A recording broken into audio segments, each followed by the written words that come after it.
Hey guys, today is November 21st and thought I would do some catch up. Um, so in the last video, I talked about things around here. We've named our ranch Rock Ranch. I think I mentioned that only because we love rocks, all shapes and sizes, river rocks, doesn't matter.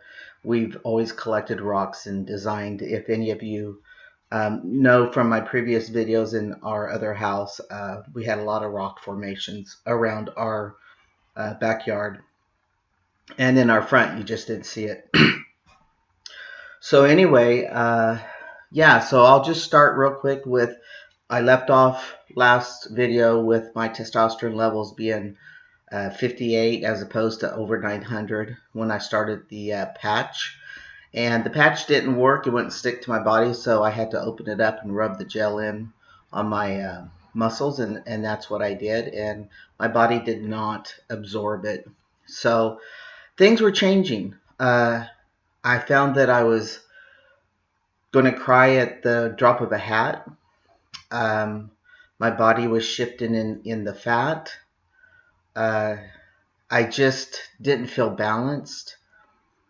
And the only thing that I didn't think about testosterone until the fat started shifting. Now, when we moved here in the beginning of September, I just happened to weigh myself somewhere in October, and it showed that I had lost 10 pounds. And I knew I had lost some weight just by the way my clothes were fitting. And so I just finished my third week on the shots of testosterone at 60 milligrams a week, and I have gained the 10 pounds back. Nothing's changed. I'm still as active as I was prior. The diet has gotten better. Actually, I actually have been able to uh, not have the sugar addiction that I was having for a long time. I've cut that way down. Instead, I grab fruit, a piece of fruit, if I'm craving something sweet. I still have something sweet, but it wasn't driving me. Let's just put it that way. So I don't know what my T levels are yet. After I think 2 more weeks, I'll do tests. I believe that's it.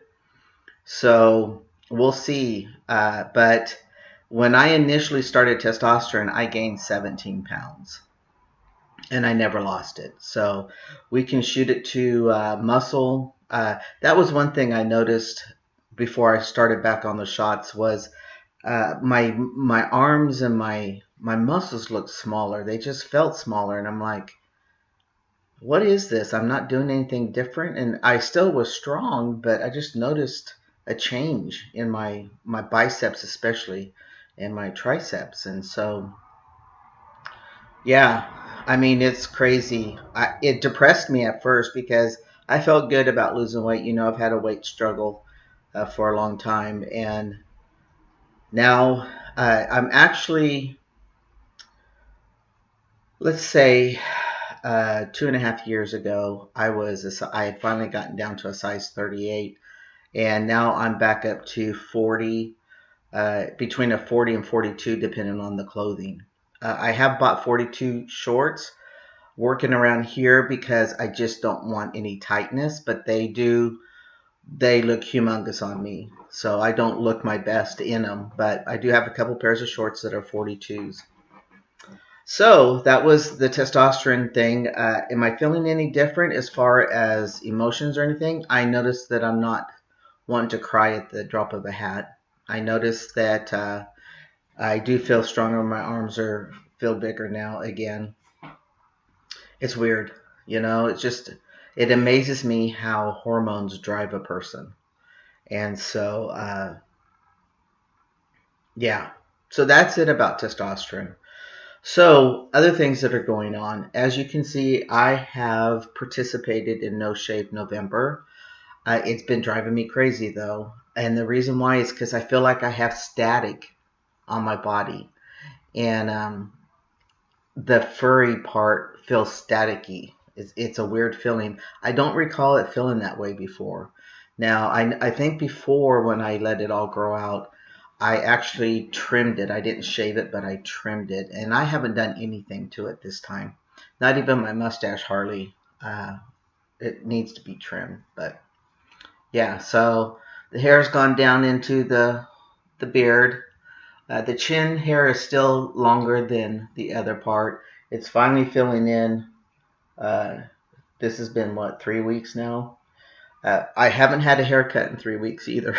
And the reason being that is because we can't find our clippers and scissors. Yesterday I finally went to Walmart and picked up some hair cutting scissors. And so hopefully we'll get me a haircut uh, before Thanksgiving. We'll see.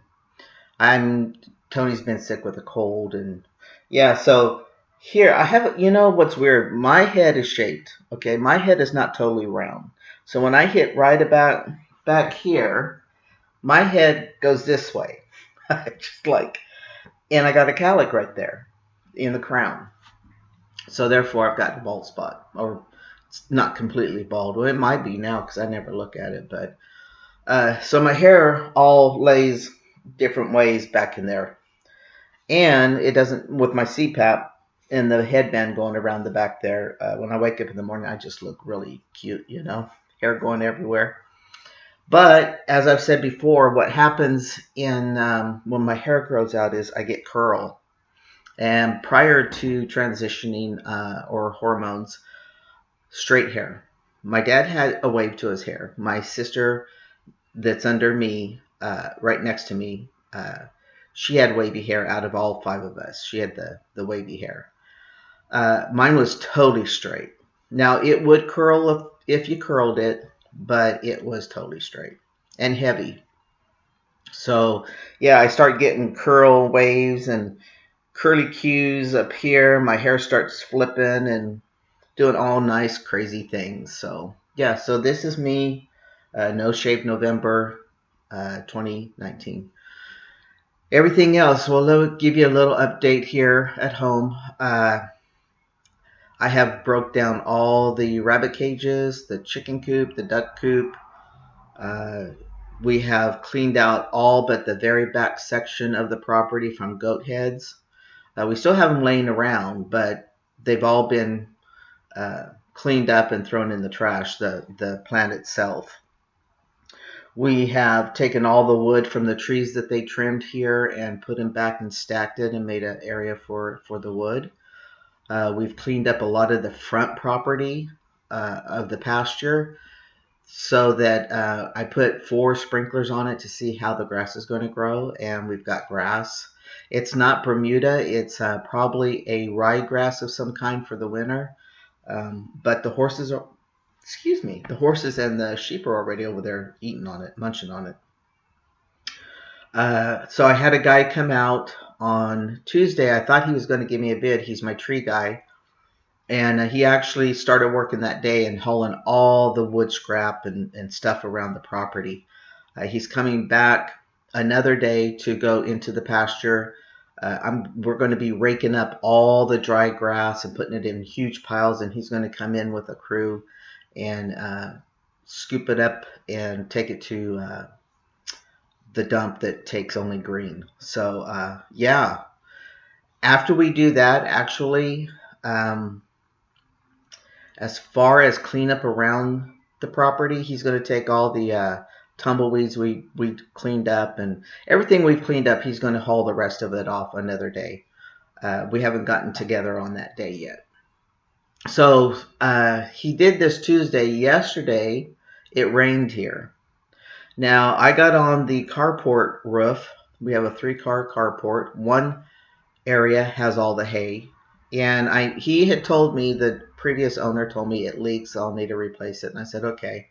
So I got up there and looked at all the places I could think of. And I tarred them, and I put tar tape down to seal it all. And then we had a gust of wind just a few days prior to the rain. And I saw some of the asphalt shingle come up. And I'm like, crap, I never got back up there. Well, it rained in the same area. It leaked in the same area that I saw it leak before, and I thought I had done a pretty good job of patching it. So evidently it's running from another area down under the compost or comp, the roofing,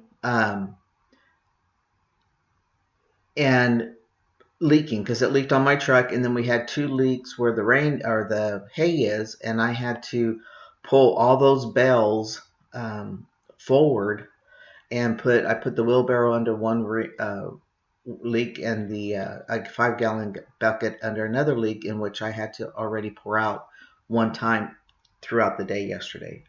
So wet hay is not good. I mean, it can mold as long because it holds the moisture because it's all packed. So you got to be careful with that.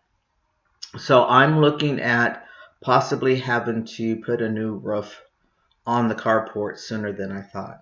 I'm going to get back up there today and look at it because we've got rain coming 3 days next week. And for now, I'm not sure what I'm going to do. I might just have to put, I don't know. I'm going to assess it and see what else is going on up there. I might have to temporarily tack down a tarp or something to avoid leaking just until I can roof it. And I hate seeing roofs with tarps on them. I mean, this is just a carport, but mainly I want to make sure that the area over our hay doesn't leak. So that is what's going on here. We are next week, of course, school's out where we are for Thanksgiving. And so that means that Tony's off, my wife. And we are going to tear up the flooring in the dining area. And I'm going to repair the ceiling in one area where we had a wood burning stove that we took out. Now, when we took the wood burning stove out, I might have said this on a previous video because it was very disgusting, but they had a brick mold that was 2 inches thick of just cement, and they had laid it on an orange carpet. It was gross, and it had leaked, and the mold in the wall and the mold on the floor. So I had to do some cutting out, and we're going to replace the sheetrock there. But yeah, it wasn't nice. So I'm going around doing damage control today on the rain. So far the house is good. So far there's no leaks on the inside of the awnings or anything, which is good. And repair and take care of those things. So, the only thing I can say really about what goes through my mind as far as transitioning, and I've said this before, for me, sometimes I feel a little weird because, I never felt I was living a lie before because I was dealt, the deck of cards dealt me a hand of being inside male and outside female, and I never felt I was lying. I just never felt like I fit. And I always in the relationships I was in, there was an attraction of some kind the reason why I was in them. So I wasn't, I wasn't looking for a heterosexual woman. Both of them found me. I mean, not found me, but came on to me. They started the relationship intimately. But now Tony and I both said, we can start fresh out here. I don't have to be the person who used to be a female on the street. It still feels weird to me to know that my past is something different than what they know me as today. I don't feel like I'm living a lie, no. But sometimes I feel like there's parts of me that's like just wants to get it out, and say, okay, fine, I have a past, something like that. But I'm not going to. I don't want to live as a person who once was a female, and yet I don't have to be if it was to come up, I wouldn't have a problem telling them, yes, you're right. I was a female at birth. Never a female inside, but a female physically at birth.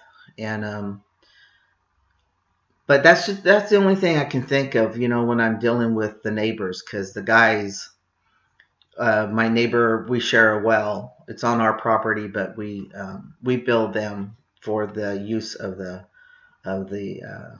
water tank.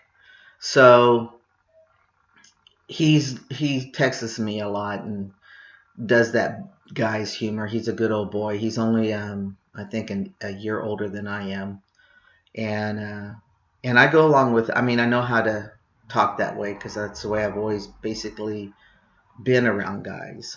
And but just once in a while it'll hit me, what would he think if he knew? And I mean, it's not that I'm worried about it. Sorry, I saw a piece of tape there.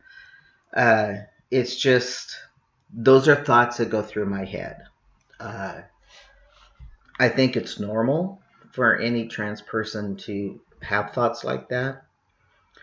I don't take anything away from anybody who doesn't want to ever be reminded of their past, because maybe not only dealing with gender identity, but trauma might cause that. Or people who are fully out and tell everybody they meet, everyone has to live their own life. Look, I've been thinking a lot about death lately because some of the people that were adults when I was just a young teenager or a young adult are now starting to pass away around me. And I just kind of get these thoughts once in a while when I'm painting, which I haven't been painting, but when I do things that relax me, I start thinking about life. And recently I've been thinking about death and like how permanent it is. And how men, and I speak of men in general, because in the past, men, their number one goal is power and control and wealth. That's what drives a lot of men in history, or has driven a lot of men in history. And that is what's going on in our politics right now. And I start to think, man screws up everything. They can't let things go that a good thing. It's gotta be their way. It's gotta be how they see things, or they're trying to get people back into uh, how do I want to say it? Back into a time when it's long gone past. And what I mean by that is like wanting to get women back to where they obeyed the male in the house.